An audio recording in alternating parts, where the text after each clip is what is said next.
Good afternoon, everyone, and thank you for joining us for this post-match press conference with Alisa Lister from Scotland. Just a reminder, please, to ensure you have a microphone in your hand before you ask a question. Ensure your mobile phones are either muted or on vibrate. And who'd like to go first?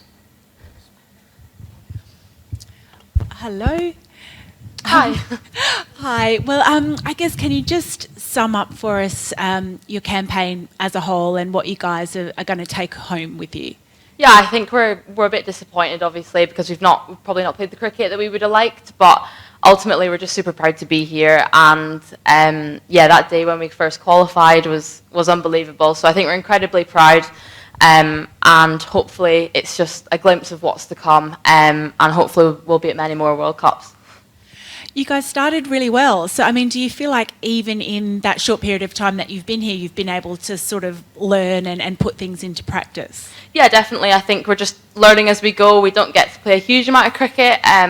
So, yeah, we're just learning as we go. And obviously it's a privilege to play at a World Cup and play against some world-class players. So, chat to a couple of them and try to learn from them as well. But, yeah, we're pretty pleased with our tournament and we'll go home very proud. Last one from me. It looked like some of the girls are really emotional, Lorna in particular, because she's finishing up. But I guess, can you just maybe describe what she and some of the senior players have brought to your team? Yeah, I mean, they bring a wealth of experience. They've played for Scotland for a very, very long time and gone through quite some tough times as an associate nation. So, yeah, they've been through the tough times, and I think for them to qualify through years and years of hard work. So for Lorna to finish on a high and finish at the World Cup, which was just what everyone always dreamed of, I think she'll be really pleased, and we're all very, very proud of her. And and hopefully she'll hang her spikes up happy that she's made it to the World Cup. Hi, staying on the subject, how have you and your teammates decided to give a farewell send-off to Lorna? What does that? Give us a glimpse into what that party is going to look like. Yeah, I mean, it's hard to put into words, really, what Lorna's given to the Scotland badge. She's the highest cap player for Scotland ever, so we're extremely proud of her, and we had a team meal last night to celebrate our time at the World Cup. So, yeah, hopefully she'll enjoy her night tonight, and I think she'll be really proud. Her family, parents are here as well, so I think she'll be really pleased that they're here to support, and yeah, I think she'll be really pleased. And while you guys were here, while you guys were playing a World Cup, Scotland's maiden T20 World Cup, what were the sort of positive messages coming back from home? We saw a lot of supporters that are here already, but what's the sort of messages from young girls or young kids that you're getting, in terms of support and how proud they are, basically, of you? Yeah, we've had lots of messages from home, and we've got family and friends out here as well. And today we've got our Harriet Watt sponsors, and they've got about 100 people in today as well. So that was great to see them. But yeah, we've had loads of messages of support from home, and obviously for Scotland playing on like Sky Sports back home. Girls in Scotland are able to actually watch us for the first time on kind of mainstream TV. So yeah, it's really exciting and hopefully a really positive step forward for cricket in Scotland. And yeah, we've had quite a few messages from girls from our cricket clubs and regionals as well. So yeah, I think we're really proud, and I think our families are as well. Good luck. Go well. Thank you. Hi. Hi. Congratulations on the campaign. Thank you. You're finally at a place where the world's looking at you guys. They were able to see, like you said, on TV, and several other opponents are able to take a look at what you all bring to the table as well. In that sense, do you have a message for just maybe your administrators back home or your system back home in terms of what can improve for you guys, whether it's more matches, better facilities? Is that something you'd like to use the platform to ask for? Yeah, I think it's always tough as an associate nation.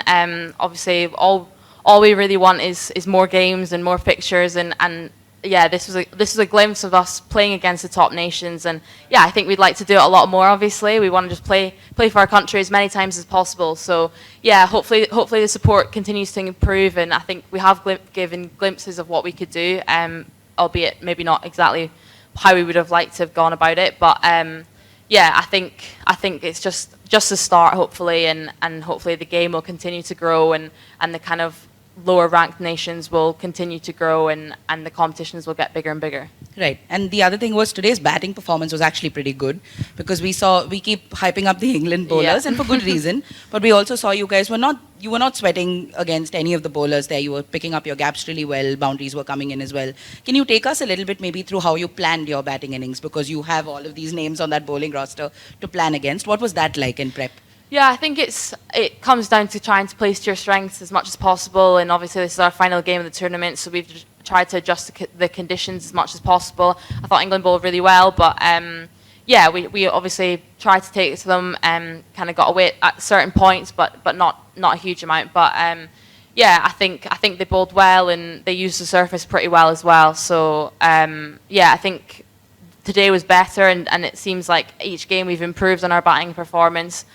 So hopefully with more games to come and in the future, then we'll hopefully put up a big score against these teams. And just last thing from me, I know you spoke about having the team meal yesterday and just how emotional things have been for you guys. What was that huddle like today before the game? Who was giving you those positive messages, or was there anything interesting that was said there that you can tell us? Yeah, Bryce, she gave a good speech before we went out to field. She said that we had performed really well as a team, and ultimately we've left that legacy on Scotland being the first team to qualify for the World Cup when we weren't necessarily expected to. So I think it was just to those last 100 runs that they had to get, just to try and play with pride and enjoy it as much as we can, because ultimately we're really proud to be here as a nation, and obviously it's the first one. So yeah, she gave a good speech, and yeah, we just tried to enjoy it as much as possible, which was hard at times because the England batters did pretty well. Thank you. Congratulations. Alisa, I know you were part of the under-19 tournament.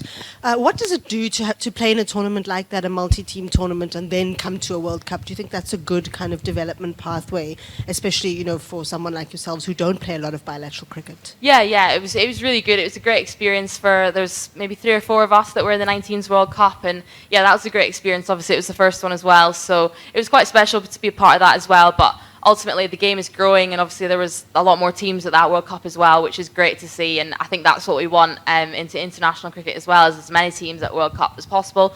So yeah, I think that gave us a glimpse of kind of what it would be like to bat and play on the world stage. So yeah, I think those tournaments are really, really important for the younger girls to come through, and yeah, and I think they've got the next World Cup coming up soon next year, so hopefully Scotland will go out and do well there. And what kind of reception do you expect when you get home now? Like, is there anything special planned, or you just settle back into normal life? Yeah, I think we'll settle back into normal life. I think everyone's extremely proud, and we're lucky to a lot of our families are out here as well. Like they couldn't miss it. So yeah, we're really grateful to them, and I think when you look up into the stands and see them, and they're proud of us regardless of how the results go, and I think that kind of reminds you of where we've been and where we've come from. So yeah, I think it'll be nice to go back home, and hopefully cricket will just, in Scotland in particular, will continue to grow, and yeah, hopefully the game will get bigger and bigger for girls in Scotland. The clubs are growing, the numbers are growing, and that's what we want to see at grassroots specifically. On that lovely note, thank you very much for joining us, and we will wait for Maia Bouchier from England. Perfect. Thanks, guys. Thank you.